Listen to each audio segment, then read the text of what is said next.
With the entirety of the house pretty much renovated, we are down to the garage. We've done a few things along the way, like replace this window with a door, give it a fresh coat of paint, do a little structural improvement. But the biggest thing is this siding. It looks pretty beat. It's dented, there's hail damage, it's just a mess. Even holes on the backside from our terrible neighbor shooting arrows into it. One big barrier for this project has been lack of access to the one side of our garage, because our fence attaches to the rear corners. So the first order of business is straightening out this fence line and reclaiming that 18 inches or so that's behind our garage. For the record, we had our property surveyed, and our property line is actually about 3 feet into the neighbor's yard. Over the years, we've tried asking nicely, we've tried compromise, and we're only met with hostility. So our only choice is to just do it. Step 1, make friends with the dogs. A couple years ago, we had hired a metal fabricator to build our fence. We didn't want to have him come out again, so we're just figuring out what he did and trying to recreate it. Step 2, gather the necessary supplies. We're definitely going to need one center post, which is this 3-inch square tube, and 10 lengths of the 1.5-inch tube. These will be welded between the posts at the top and bottom, and vertically between those to make a frame between each set of posts, and as a couple vertical center supports, all clad with this 7.2 Galvalume corrugated sheeting. They need a few days to cut our tubing, but I can go ahead and take home that corrugated sheet today. They have a neat system where they text you when it's ready, and you just park in a spot, you text them and let them know that you're there. Oh, here, got some gallium, right? Yep. Here it is. Awesome. Up top, inside. Inside. Inside. Yep. All right, we're trying to work it in. Oh, you're gonna do it from there? Well, I should be able to. Yeah, all right, skills.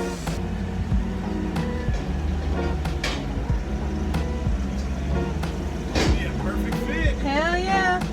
That's awesome. You got an awesome truck. Oh, thanks, man. I love it. Awesome. You got your receipt and everything? I do. I couldn't find the cap that he used to enclose this tubing, so I just found this plate and some bolts, and we're going to try and make that work. It works pretty good. Oh yeah. I'm just worried.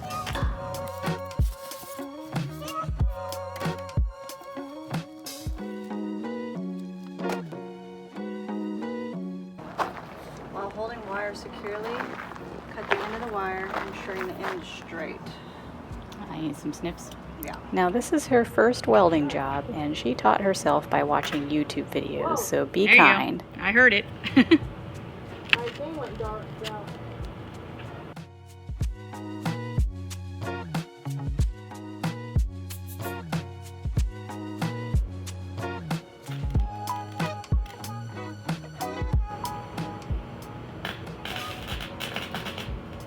I still have a hard time seeing through this thing.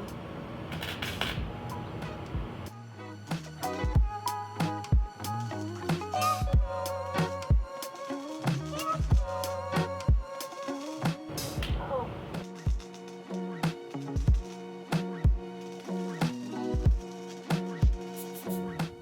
I would say that is an excellent first try. We very discreetly took down the panels and got back there to dig a hole for the post, and set it very quickly.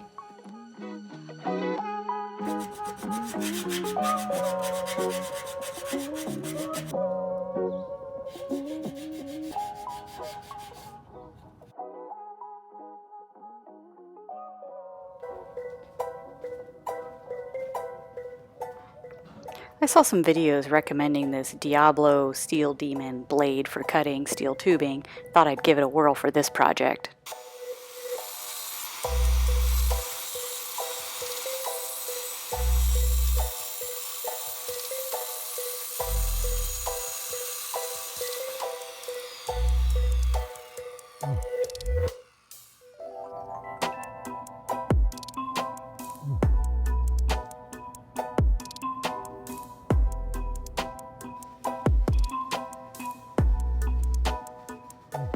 A recurring theme you'll see throughout this project, but thank God Ames is small because I could not squeeze in there and work on this damn thing.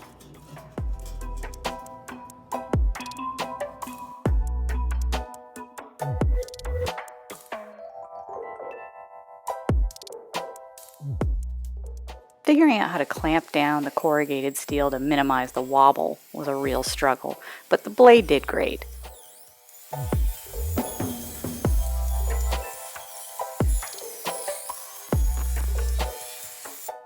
My luck ran out and I did have to squeeze in here to put all this steel up.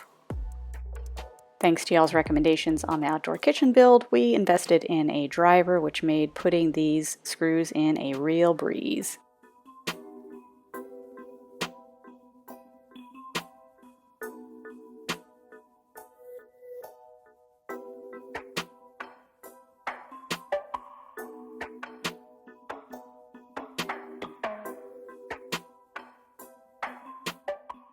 With the new section complete, I could finally take down the remains of the old structure.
That is it for this installment. In the next one, we are making room in the garage by reorganizing one shed, adding another shed, some toolboxes, some storage, and making some much needed repairs.